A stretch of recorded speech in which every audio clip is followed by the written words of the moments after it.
I mean, Lost in Translation, man. That just the process of that took a long time because that was the last song we did. The second half wasn't even going to be on the album. That was like something Bob did for his stuff, just like personal stuff. And we ended up just taking this one beat I made on tour with the craziest, gnarliest soul sample. I'm so mad people aren't going to hear it. I mean, they might hear it eventually, but we did that. And then that actually took me a while because I was like sitting and chopping up individual, because it wasn't on time. They were playing the sample, the band, they were playing live. So it was like I was chopping it up so much to get it on time. I like sampled these drums from vinyl, and then that didn't get cleared. And then I had to literally make like another beat like on the spot to send it in. So that was the hardest process, the outro. But people love it, and I think I'm glad it worked out how it did. Right. Yeah. Yeah, I think for people who don't know the process, because you've heard the original sample, of course, and like the feeling, that shit is so crazy. Yeah. But it's a completely different vibe than what we ended up with. So when I was working on it, I didn't want to just find a sample that sounded like that. I was like, why don't we just go a different way? Yeah, I had the acapella in my head, just Bob's verse. I didn't even have the acapella. I was just like, how does he start okay, I'm rapping like 3K. Like that part of the verse, I was playing in my head a cappella while going through sounds. And so that took I was rushed because I had to be rushed, but it also like, it took me the longest to find the perfect vibe. Because I took two different samples and put them together for the Color People Time section, and then when the verse starts, it's a completely different sample. So. Right.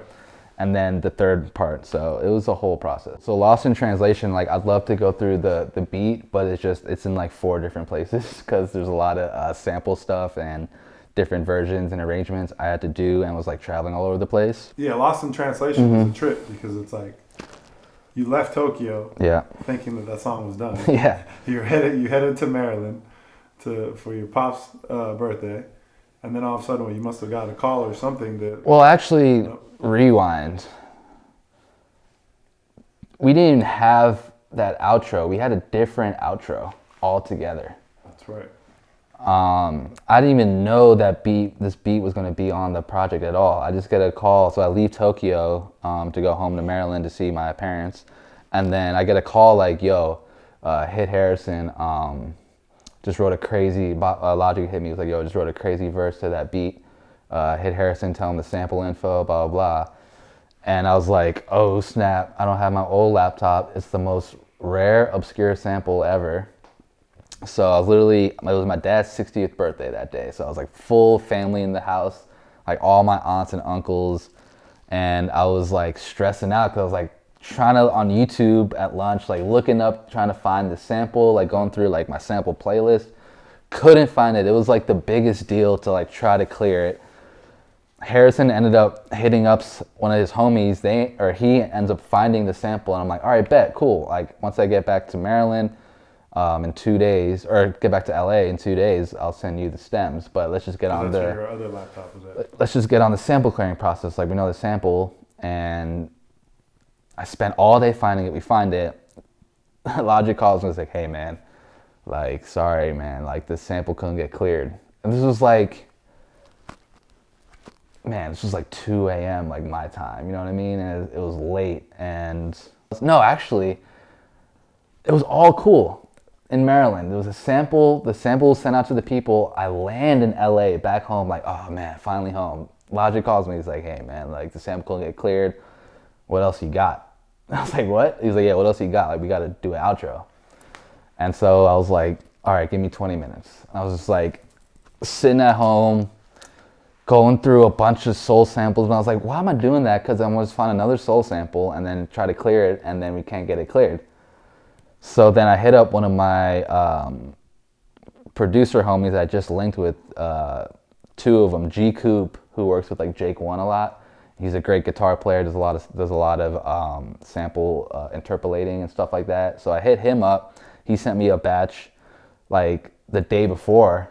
And I was like, oh shit, this is just like coincidence that I have this like soul stuff. And then my other homie, Dream Life, who they both make soul samples, and they both sent me stuff that week. And I was like, this has to be a sign. Right. So I was literally going through a whole bunch of beats, a whole bunch of sounds, and found I had my original drums with the break, you hear it, and then when the trap drums come in. So I had that bass, and I had Logic's vocals in my head, and I was just trying to listen to Logic's vocals in my head as I'm listening to samples, and was sending beats. I was on FaceTime with Bobby Campbell, like, yo, I just sent you another version. Just sent you another version, and we ended up narrowing it down to those two and arranging it in a way where it fit Logic's acapella, and that's how it came to be, that first half. And we're just like, we still need more, and then Bob added his second half to it. But the first half was all sample that I ended up redoing, and it worked out. Yeah.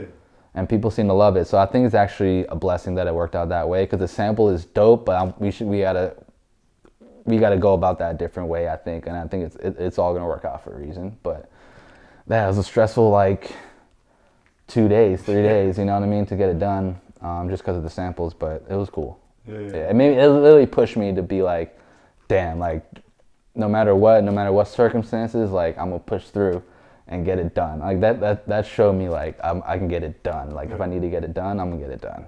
That's straight up under pressure. Yeah, exactly. Like it's like album straight needs up to be delivered. Like the song is done, Yeah. the verse is done, and all of a sudden it's like, oh, you got to recreate something. Yeah, like go. Yeah, and you're in a different. You're 16 hours. I'm not even with Logic or Bobby. Like I'm by myself. Like in my old room I grew up in, like as a kid, making this shit, which was a kind of full circle thing.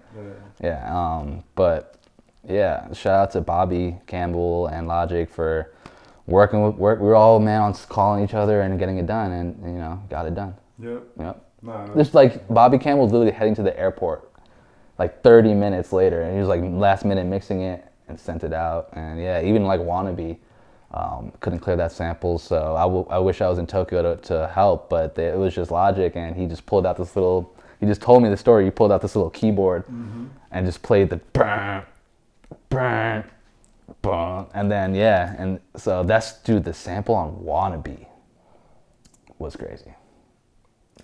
So yeah, I mean, we're talking a lot about samples, but that's the process we went through making this record. Yep. I said it earlier in this interview, but I love that as stressful and as trying as that whole process was for you, for Bob, for Logic, for everyone involved, like the fact that you guys are still so committed to continuing to work with samples because it's so integral and it's part of the sound and just who you guys are as artists. But it's like hearing all the other stuff, it's like, Jesus, there's so much going on behind the scenes just for this to come out that it's crazy that, I could see how easily it could make an artist be like, all right, I'm not messing with samples. No, it's very easy, but it depends on the artist you are. Like, I don't think we're ever going to sacrifice the music. Like, we're going to worry about the business later when it comes to it. Right. That's like, we're still in that mentality. Like, we're still going to flip samples. And if it comes down to that, we know we can do it. Like this showed us that we could do it if we really had to.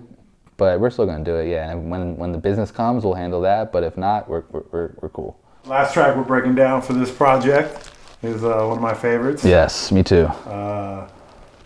Tell me a little bit about how Mama came to be.